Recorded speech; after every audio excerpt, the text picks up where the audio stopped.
దేవుడి నామానికి స్తోత్రములు. ఈ ఉదయకాల సమయంలో మీ అందరికీ కూడా నా హృదయపూర్వకమైనటువంటి వందనాలు తెలియజేస్తున్నానండి. ఈ దినము దేవుడు మీతో మాట్లాడుతున్నటువంటి మాట ఏంటంటే, దేవుడట ఆయుధశాలని తెరిచినాడట. ఎంత అద్భుతం అండి! దేవుడు ఆయుధశాలను తెరిచినప్పుడు దాన్ని ముయ్యగలవాడేవాడు?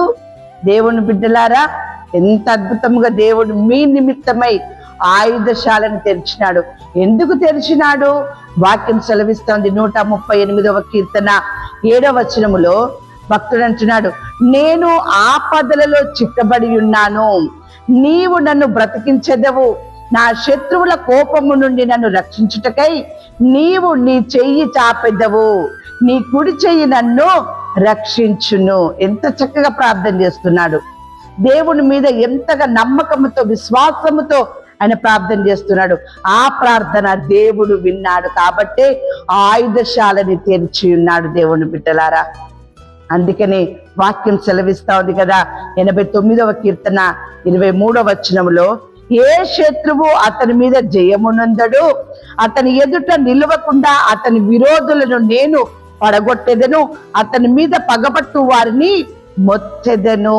ఎంత అద్భుతం అండి! ఆయుధశాలను తెరిచాడు, ఆయుధములకి ఆజ్ఞ ఇచ్చాడు, ఆ ఆయుధములు పనిచేయడం ప్రారంభించాయి. ఇలా పనిచేస్తున్నాయటండి, మీ పైన శత్రువు జయమునందడట. అంతేకాదు, అతని ఎదుట నిలవకుండా, నీ ఎదుట నీ విరోధులు అనేవారు నిలవకుండా వారిని దేవుడు పడగొట్టెదను అంటూ ఉన్నాడు. అంతేకాదు, వారిని మొత్తెదను అంటూ ఉన్నాడు. దేవుని బిడ్డలారా, నువ్వు నమ్మి ప్రార్థన చేయి. నీ నిమిత్తమై ఈ దినమున దేవుడు ఆయుధశాలని తెరిచి ఉన్నాడు. వాక్యం సెలవిస్తా ఉంది కదా ఇక్కడ, దానియేలు గ్రంథము 6వ అధ్యాయము 16వ వచనములో, సింహాల బోనులో దానియేలును పడవేసినప్పుడు రాజు మాట్లాడుతున్నటువంటి మాట, నీవు అనుదినము తప్పక సేవించుచున్న నీ దేవుడే నిన్ను రక్షించునని దానియేలుతో చెప్పాను. ఎంత చక్కని మాట అండి! దానియేలుతో ఉన్నవారే దానియేలును సింహాల బోనులో వేసినారు. కుట్ర పన్నినాడు, వ్యర్థమైన చెడ్డ ఆలోచన దానియేలు మీద ఆలోచన చేసి దానియేలును సింహపు బోనులో వేసేటటువంటి స్థితిలోనికి తీసుకొని వచ్చినారు. కానీ రాజు అంటున్నాడు, నీవు అనుదినము సేవించుతున్న నీ దేవుడే నిన్ను రక్షించును అని చెప్పేసాను. దానియేలు అనుదినము దేవుని సేవించేవాడుగా ఉంటున్నాడు. ముమ్మారు దేవుని సన్నిధానంలో ప్రార్థన చేసేవారుగా ఉంటున్నాడు.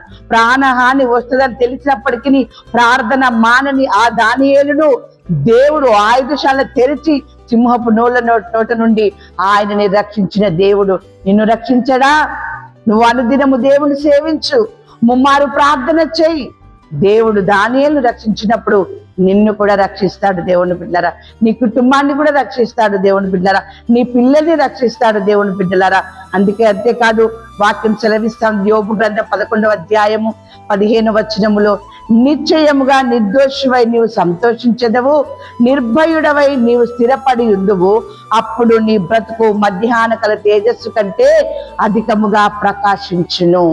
దానియేలు యొక్క జీవితము మధ్యాహ్నపు తేజస్సు కంటే అధికముగా ప్రకాశించింది. దేవుని బిడ్డలారా, ఏదో నింద మోపారు, అవమాన పాలు చేయాలి, నిందల పాలు చేయాలని చెప్పేసి అని చూసి సింహాల బోనులో వేశారు. కానీ దానియేలు అనుదినము నిత్యము దేవుని సన్నిధానంలో ప్రార్థన చేసేవాడు గనుక ఆయన నిర్దోషత్వాన్ని దేవుడు వెల్లడి చేసి ఉన్నాడు.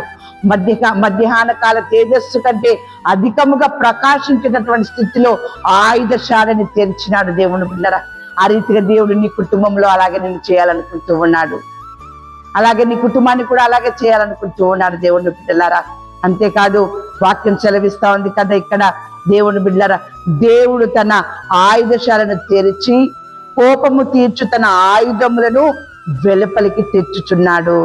శేషమేమి కూడా మిగలకుండా నీ విరోధులని, నీ శత్రువులని నాశనం చేయుడు అని చెప్పి ఆయుధములతో చెప్తూ ఉన్నాడు. ఎంత చక్కని మాట! దేవుని మాటకి అన్ని లోబడుతూ ఉన్నాయి. నీవు కూడా లోబడినట్లయితే దేవుడు నీ పట్ల ఇటువంటి అద్భుత కార్యమును జరిగించును గాక. ఉదయకాల సమయంలో దేవుడు మీతో మాట్లాడుతున్నటువంటి మాట, యెషయా గ్రంథం 54వ అధ్యాయము 17వ వచనం, నీకు విరోధముగా రూపింపబడిన ఏ ఆయుధమును వర్ధిల్లదు. ఎంత అద్భుతమనండి. అలాగున దేవుడు నీకు తోడైండి నీకు విజయమును అనుగ్రహించును గాక. ఆమేన్.